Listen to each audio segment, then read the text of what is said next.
What is the best position to shoot in a 3-point range? Aside from the court ring and the player's distance, you will need power and height to throw a 3-point shot. There is already a line on basketball courts to indicate which ranges are for 3 and 2 points. To form a curved angle, all you need to know is how much strength to exert and how high to toss the ball. To throw a 3-point range successfully, we recommend that you first maintain balance on your feet so that you don't stumble and lose power when shooting. Second, depending on your scenario, the further you shoot, the more strength and higher you must toss in order for it to make a curving angle. Third, when it comes to hand positions, choose what is most comfortable for you. Second, what is the best angle to shoot in a 3-point range? Because 90 degrees will just travel straight up, the ideal angle is 45 degrees.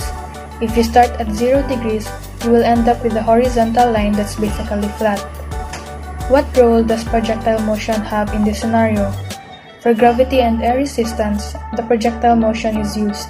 This prevents the ball from traveling upward and allows it to fall due to gravity and air resistance, allowing it to pass through the ring. Example problem. The court is 30 width x 15 height meters. All the players are in one side of the court. It is the last round of the game and the player tossed the ball with a velocity of 10 meters per second and an angle of 50 degrees. The 2-point has a distance of 9 meters from the ring and the 3-point is 6 meters farther. What is the distance of the shooter? Is it a 3-point or a 2-point? Step 1. We are asked to calculate for the range. Step 2. Identify the given. Theta is equals to 50 degrees, initial velocity is equals to 10 meters per second, and gravity is equals to negative 9.8 meters per second squared. Step 3. Write the working equation. The working equation is range is equals to initial velocity squared sine 2 times theta over gravity. Step 4. Substitute the given values. Range is then equals to 10 meters per second squared sine 2 times 50 degrees over negative 9.8 meters per second squared. 10 squared is equals to 100 and 2 times 50 is 100 degrees. If you would sine 100 degrees, then it will be 0.98. 0.98 times 100 is equals to 98.48. 98.48 over negative 9.8 meters per second squared is 10 meters, which is then a 3-point range.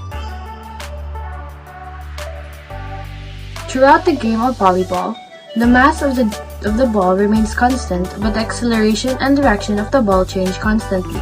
If a player does not snap their wrist, the serve floats and does not drop the floor as fast.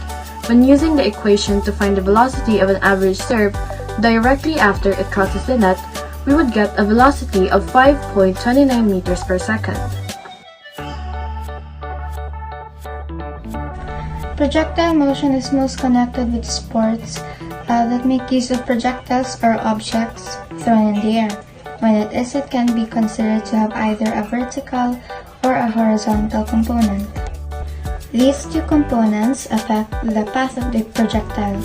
The change only occurs if it is a vertical component due to the influence of gravity, but no change occurs when it is a horizontal component. If we focus on the sport, like diving, a factor of projectile motion that is mainly present is inertia. It is also the reason why an object keeps moving without any source of propulsion or a push motion.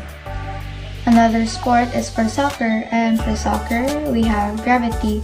That is the reason why when the ball is kicked and separates from the ground, due to the force and direction it was kicked in, it comes back down to the ground and does not stay in the air.